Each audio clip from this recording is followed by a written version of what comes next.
Capítulo 2. La nueva fe. Él es quien ha encomendado a su enviado la misión de propagar la guía y la religión de la verdad, para que él la haga prevalecer sobre toda religión falsa, y nadie puede dar fe de la verdad como Dios. Corán 48:28. Un árabe solía caminar por las calles de Meca de noche, sumido en sus pensamientos. Se trataba de un miembro empobrecido del noble clan de Banu Hasim. Era un hombre bien parecido, de estatura mediana y hombros anchos y fuertes. Su pelo caía en rizos hasta justo debajo de sus orejas, y sus ojos oscuros de largas pestañas parecían tristes y pensativos. Había muchas cosas en el modo de vida de los árabes que le causaban pesar. A su alrededor veía claras señales de degeneración, en la injusticia a que se sometía a los pobres e indefensos, en el innecesario derramamiento de sangre, en el tratamiento de las mujeres a las que se trataba igual que a los animales domésticos.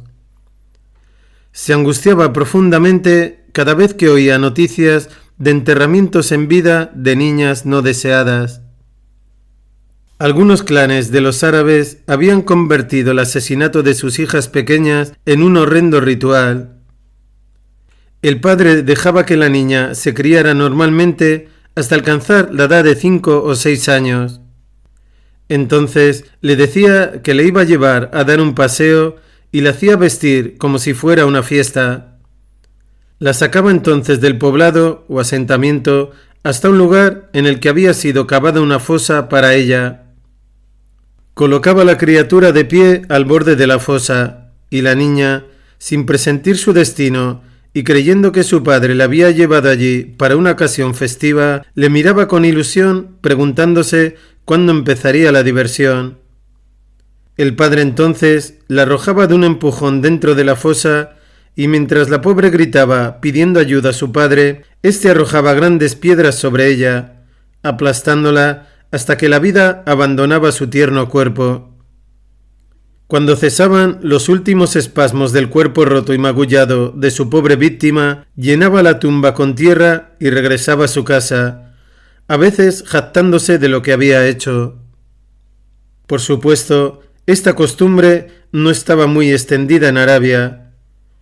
No existe un solo caso conocido de niñas sacrificadas así entre las grandes familias de Meca, como los Banu Hasim, los Banu Umayya y los Banu Makhzum. Esto se daba solo en algunas tribus de beduinos y solo en algunos clanes. Pero aún así, los excepcionales casos conocidos de esta repugnante práctica eran suficientes para horrorizar a los árabes más inteligentes y virtuosos de esa época. Luego estaban los ídolos de Meca. La Kaaba había sido construida por el profeta Abraham como la casa de Dios, pero había sido profanada con ídolos de madera y piedra. Los árabes sacrificaban víctimas propiciatorias a esos ídolos, en su creencia de que podían causar daño si se enfadaban y conceder gracias cuando estaban complacidos con alguien. En el interior de la Kaaba y a su alrededor había 360 ídolos. De esos, los que recibían mayor reverencia eran Jubal, Al-Uzza y Al-Lat. Jubal, que era el favorito en el panteón árabe, era el más grande de esos ídolos y estaba esculpido en ágata roja. Cuando los habitantes de Meca trajeron este ídolo de Siria, le faltaba la mano derecha, así que le hicieron una mano de oro y se la unieron al brazo. En la religión de los árabes existía una curiosa mezcla de politeísmo y creencia en Allah, el verdadero Dios. Creían que Dios era el Señor y Creador, pero creían también en los ídolos a los que tenían por hijos e hijas de Dios. La posición de las deidades en la mente árabe era como en una asamblea divina. Dios era el presidente de la asamblea de la que esos otros dioses y diosas eran miembros, cada uno de los cuales poseía poderes sobrenaturales, si bien estaban sometidos al presidente. Los árabes solían jurar por Jubal o por otro de sus dioses y diosas. También juraban por Dios. A sus hijos les daban nombres como Abdul-Usa, que significa el siervo de Al-Usa. Asimismo, nombraban a sus hijos de Abdullah, o sea, el siervo de Allah. No sería correcto sugerir que todo en la cultura de los árabes de ese tiempo era aberrante. Había muchas cosas espléndidas y honorables en su modo de vida. Había cualidades en el carácter árabe que serían envidiables hoy: la valentía, la hospitalidad y un sentido del honor personal y tribal. Existía también un elemento de revancha, como en las rencillas de sangre que pasaban de padres a hijos, pero esto era comprensible y hasta necesario en una sociedad tribal en la que no existía una autoridad central que mantuviera la ley y el orden. Las violentas venganzas personales y tribales eran la única forma de mantener la paz y evitar la anarquía. Lo que resultaba nefasto en la cultura árabe se encontraba en los campos de la ética y la religión, y en esos campos la vida de los árabes había tocado fondo. Esta época de su historia es conocida como Yahiliyá, el tiempo de la ignorancia. Durante la Yahiliyá, las acciones de los árabes eran actos de ignorancia y sus creencias eran creencias de ignorantes.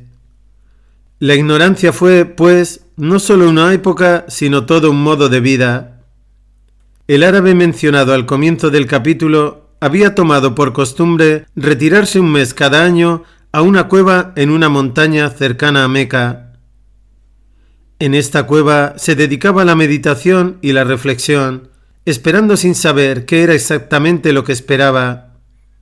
Un día, mientras estaba meditando en la cueva, sintió de pronto una presencia. No podía ver a nadie y no había ruido de movimiento, pero podía sentir que había alguien con él. Entonces una voz le dijo: «Lee».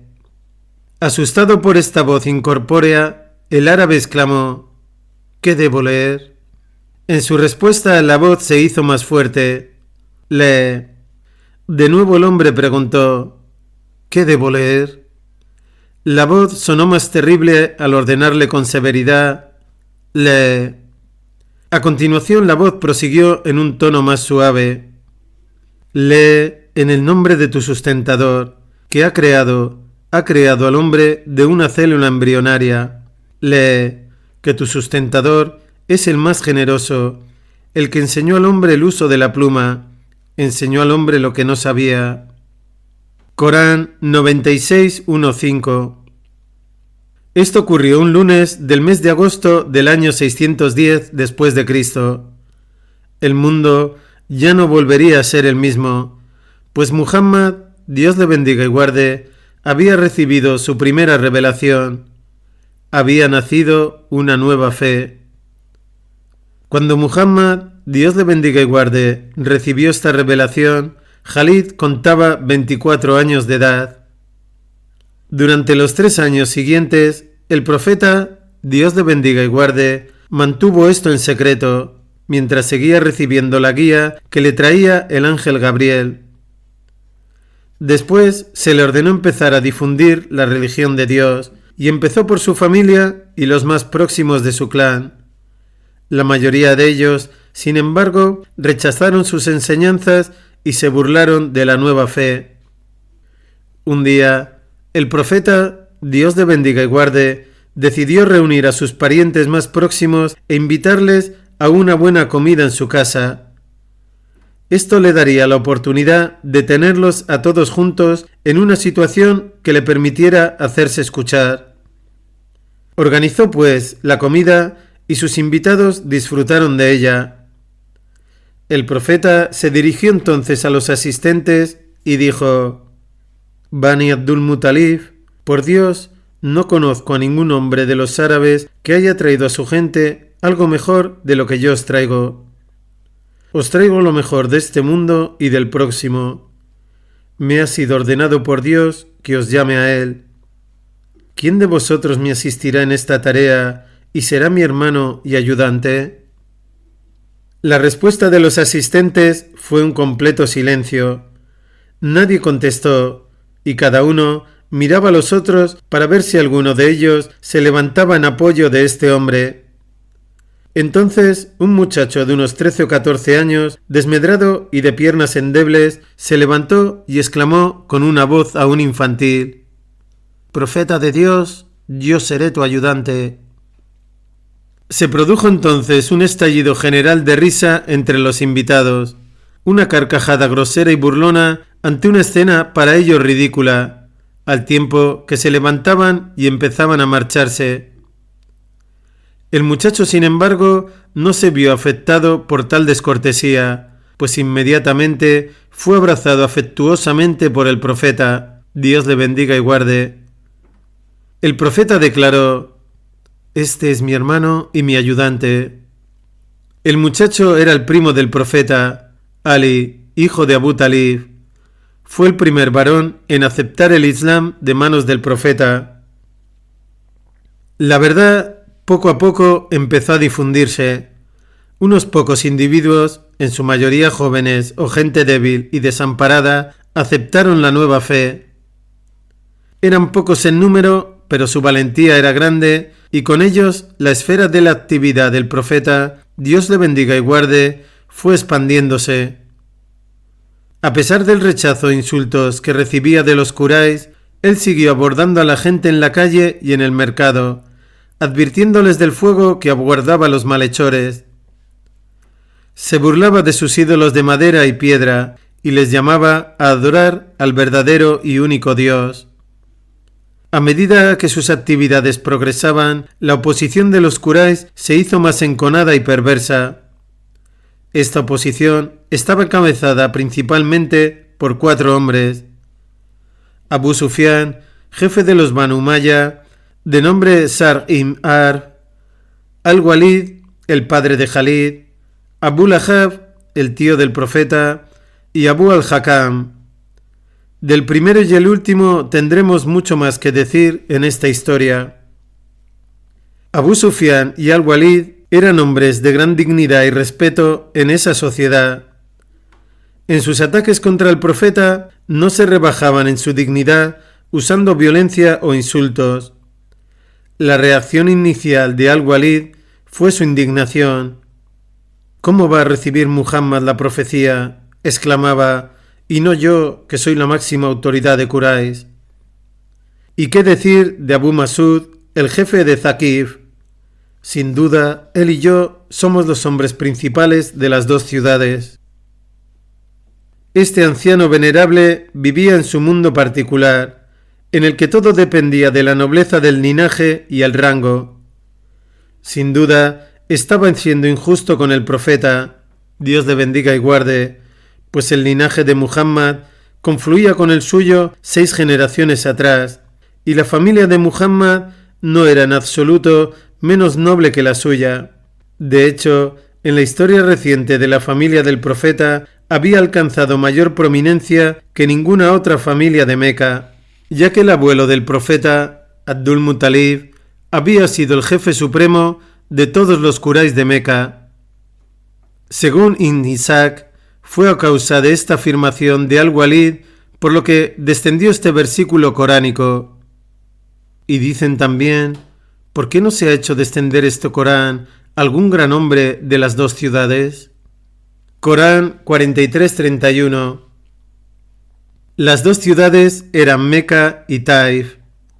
Y hay otra revelación coránica que se cree está relacionada con Al-Walid, el cual, como hemos informado en el capítulo anterior, era conocido por el epíteto Al-Wahid, el único. Déjame solo con quien yo creé Wahid, y al que he concedido abundante riqueza e hijos atentos en su presencia, y he dado a su vida amplios horizontes, y aún así desea que le dé todavía más. No, ciertamente es hostil a nuestros mensajes, con obstinación y a sabiendas, y por ello le impondré una penosa ascensión. Y luego mira buscando nuevos argumentos, y luego frunce el ceño y mira fieramente, y al final vuelve la espalda a nuestro mensaje, lleno de soberbia, y dice: todo esto no es sino elocuencia fascinante transmitida de los antiguos. Esto no es sino la palabra de un mortal. Le arrojaré al fuego infernal en la otra vida. Corán 74, 11-26. El más sanguinario y rencoroso de estos jefes era Abu al-Hakam, que era primo y amigo de Khalid. A causa de su violenta persecución del Islam, los musulmanes le pusieron por mote Abu Jahl, es decir, padre de la ignorancia, y es por este nombre por el que le conoce la posteridad. Era un hombre bajo, recio y algo bizco, que fue descrito por uno de sus contemporáneos como un hombre con rostro de hierro, mirada de hierro y lengua de hierro. Y Abu Jahl no podía olvidar que en su juventud, en un violento combate de lucha libre con Muhammad, Dios le bendiga y guarde, éste le había tirado al suelo con fuerza, causándole una seria herida en la rodilla, cuya cicatriz le acompañó hasta la muerte. Estos hombres prominentes de Quraysh y varios otros, al verse incapaces de frenar al profeta, Dios le bendiga y guarde, con amenazas o seducción, decidieron allegarse a Abu Talib, el tío del profeta y jefe de los Banu Hashim. Les hubiera gustado matar al profeta si no fuera por el fuerte vínculo tribal y familiar que le protegía. Su asesinato hubiera iniciado un violento conflicto de sangre con los Banu Hashim, los cuales se hubieran tomado venganza matando a su asesino o a un miembro del clan del asesino. La delegación de los Quraysh visitó entonces a Abu Talib y le dijeron: «Oh Abu Talib, eres nuestro jefe y el mejor de todos nosotros. Has visto lo que el hijo de tu hermano está haciendo con nuestra religión, insultando a nuestros dioses y ofendiendo a nuestra fe, que es la fe de nuestros padres. O bien le obligas a que cesen sus actividades o dejas que nos ocupemos nosotros de él a nuestra manera». Abu Talib trató de contemporizar con ellos, les dijo que estudiaría el asunto y los despidió cortésmente. Pero aparte de informar al profeta, Dios le bendiga y guarde, de lo que los Quraysh le habían dicho, no hizo nada por impedir que difundiera la nueva fe. Abu Talib era un poeta. Cada vez que ocurría algo de esta naturaleza, componía un largo poema y vertía en él todas sus consideraciones sobre el caso. En la casa de Al-Walid, las acciones del profeta pasaron a ser el tema central de conversación. Por la noche, Al-Walid se sentaba con sus hijos y otros parientes y repasaban las acciones del día y todo lo que los Quraysh estaban haciendo para contrarrestar el movimiento de Muhammad, Dios le bendiga y guarde. Khalid y sus hermanos escucharon cómo su padre describía el episodio de la primera delegación que se entrevistó con Abu Talib. Semanas después, leyeron describir los detalles de la segunda delegación enviada a hablar con Abu Talib, que no obtuvo mejores resultados que la primera. El profeta proseguía con su labor. Luego Al-Walid dio un paso osado. Decidió ofrecer a su hijo Ammara a Abu Talib a cambio de que le fuera entregado Muhammad, Dios le bendiga y guarde. Ammara era un joven excelente y robusto, en el que tanto hombres como mujeres apreciaban las virtudes y gracias de una virilidad emergente. La delegación de Quraysh acudió a Abu Talib llevando consigo a Ammara. «Oh Abu Talib», dijeron los delegados, «aquí tienes a Ammara, hijo de Al-Walid. Es el mejor de los jóvenes de Quraysh, el más hermoso y noble de todos. Tómalo como tu hijo, él te ayudará y será tuyo como otro hijo más. A cambio, danos al hijo de tu hermano, ese que se ha vuelto contra tu fe y la fe de tus padres y que ha causado disensión en nuestra tribu para que le demos muerte. ¿No es eso acaso justo, hombre por hombre?» Abu Talib no salía de su asombro ante aquella petición. «No creo que sea justo en absoluto», replicó. «Me entregáis a vuestro hijo para que yo lo alimente y lo críe, y me pedís al mío para matarlo. Por Dios, eso no ocurrirá». La misión fracasó. No sabemos cómo reaccionó Ammara ante el fracaso de la misión, si con frustración o alivio. Ahora, perdidas las esperanzas de persuadir a Abu Talib para que frenara al profeta y también de poder convencerle ellos mismos, los Quraysh decidieron hacer la vida de Muhammad, Dios le bendiga y guarde, y sus seguidores lo más miserable posible a fin de obligarles a cejar en su empeño y someterse a los deseos de los Quraysh. Para ello incitaron a la ralea de Meca en contra de él. Estos canallas le gritaban y hacían burla del profeta cuando pasaba por su lado. Le arrojaban tierra a la cara y esparcían espinos en su camino. Arrojaban basura dentro de su casa, actividad a la que eran alentados por Abu Lahab y Abu Jahl. Esta persecución entraría pronto en una fase más violenta. A medida que la persecución a los musulmanes se intensificaba, adoptaba también nuevas formas. Un hombre concibió la brillante idea de dañar la causa de Muhammad, Dios le bendiga y guarde, desafiándole a un combate de lucha libre, ya que de esa forma podría humillarle delante de la gente. Este hombre era un tío del profeta, llamado Rukana ibn ad-Yaziz, que era idólatra. Era un campeón de lucha que se jactaba de su fuerza y destreza. Jamás nadie en Meca había conseguido vencerle. Abordó al profeta y le dijo: «Hijo de mi hermano, creo que eres un hombre y no creo que seas un mentiroso. Ven a luchar conmigo. Si consigues vencerme, te reconoceré como un verdadero profeta». El hombre estaba encantado de haber ingeniado una forma tan original de humillar a Muhammad ante la gente de Meca. Muhammad podía excusarse y entonces quedaría mal, o podía aceptar y llevarse la paliza de su vida. Pero esto era lo que él creía. Su desafío fue aceptado, y en el combate subsiguiente el profeta le venció y arrojó al suelo. No una vez, sino 3. El muy granuja, sin embargo, se negó a cumplir su promesa. El profeta, Dios le bendiga y guarde, estaba razonablemente a salvo del daño físico, en parte gracias a la protección de su clan y en parte porque podía devolver más de lo que recibía en una pelea. Pero había otros musulmanes que estaban en una posición vulnerable, aquellos que no estaban asociados a familias poderosas o eran débiles físicamente. Entre ellos estaban los esclavos, hombres y mujeres. Hubo una joven esclava que cuando la noticia de su conversión llegó a oídos de Umar, éste se enfureció tanto que le dio una paliza y siguió golpeándola hasta quedar exhausto. Y Umar era un hombre muy fuerte. Muchos de esos hombres y mujeres eran torturados por los Quraysh. El más famoso de estos torturados, del cual la historia habla en términos económicos, fue Bilal ibn Hamama, un esclavo abisinio alto y delgado, que era torturado sistemáticamente por su dueño, Umayya ibn Khalaf.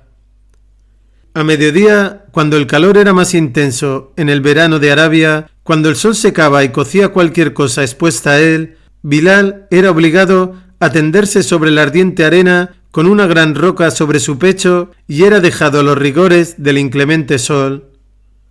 A ratos su dueño se acercaba a él, observaba su sufrimiento, sus labios cuarteados y su lengua hinchada, y le decía: «Renuncia Muhammad y vuelve a la adoración de Al-Lat y Al-Uzá». Pero la fe de Bilal se mantuvo imperturbable. Poco podía prever Umayya ibn Khalaf, mientras torturaba a Bilal, que él y su hijo se enfrentarían un día a su antiguo esclavo en la batalla de Badr, y que Bilal ejecutaría a su verdugo y al hijo de éste. Bilal y otros esclavos, todos ellos víctimas de la tortura, fueron comprados por Abu Bakr. Que Dios esté complacido con él, que era un hombre adinerado. Siempre que Abu Bakr se enteraba de que un musulmán estaba siendo torturado, se apresuraba a comprarlo y liberarlo. A pesar de todas estas persecuciones, el profeta, Dios le bendiga y guarde, mantuvo siempre su ecuanimidad y compasión hacia sus enemigos. Solía rezar: «Oh Dios, refuérzame con Umar y Abu al-Hakam». Su oración obtuvo respuesta respecto de Umar, que Dios esté complacido con él, el cual se convirtió en el converso número 40 de todos los que aceptaron el Islam. Pero Abu Jahl siguió rechazando la verdad y murió siendo incrédulo. En el año 619, 10 años después de la primera revelación, Abu Talib murió. La posición del profeta, Dios le bendiga y guarde, se hizo ahora más precaria. La hostilidad de los Quraysh se incrementó y con ello el peligro para la vida de los musulmanes. El profeta se mantenía rodeado de unos pocos compañeros fieles a los cuales seguía predicando, y entre esos compañeros había 10 que estaban especialmente cercanos a él. Estos hombres son conocidos como los 10 bienaventurados y gozaron de la especial estima y afecto de los musulmanes durante toda su vida. El profeta, Dios lo bendiga y guarde, se quedó en Meca, soportando lo que cada día se iba haciendo más insoportable.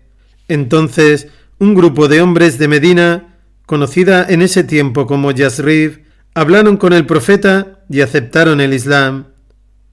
Como sabían los peligros a los que estaba expuesto, le invitaron a emigrar a sus territorios y establecerse entre ellos.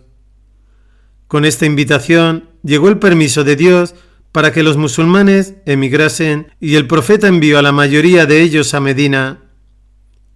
En septiembre del año 622, los Quraysh finalmente decidieron asesinar a Muhammad, Dios le bendiga y guarde. La víspera del asesinato planeado, el profeta salió durante la noche de su casa y acompañado de Abu Bakr, que Dios esté complacido de él, un esclavo y un guía, emigró a Yasrib. Una vez a salvo en Yasrib, Medina, como se denomina la ciudad desde ese momento, se convirtió en sede y centro de la fe musulmana y capital del Estado Islámico. La época de las persecuciones había concluido.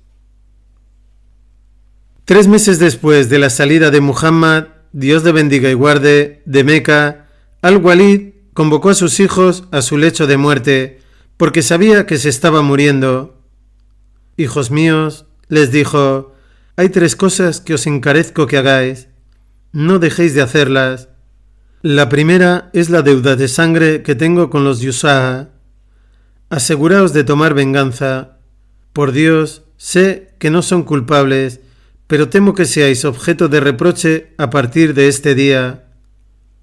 La segunda es mi dinero, junto con los intereses que me son debidos por los Thaqif. Aseguraos de que os lo devuelvan. Tercero, tengo derecho a compensación o pago de sangre de Abu Usayjar. Este hombre había dado en matrimonio a su hija a Al-Walid, pero se había quedado con la dote y no había entregado a la mujer. Una vez hubo transmitido este legado a sus hijos, Al-Walid murió y fue enterrado con todos los honores debidos a un gran jefe, un anciano venerable y noble hijo de los Quraysh. El primero de los problemas se resolvió sin mayor dificultad.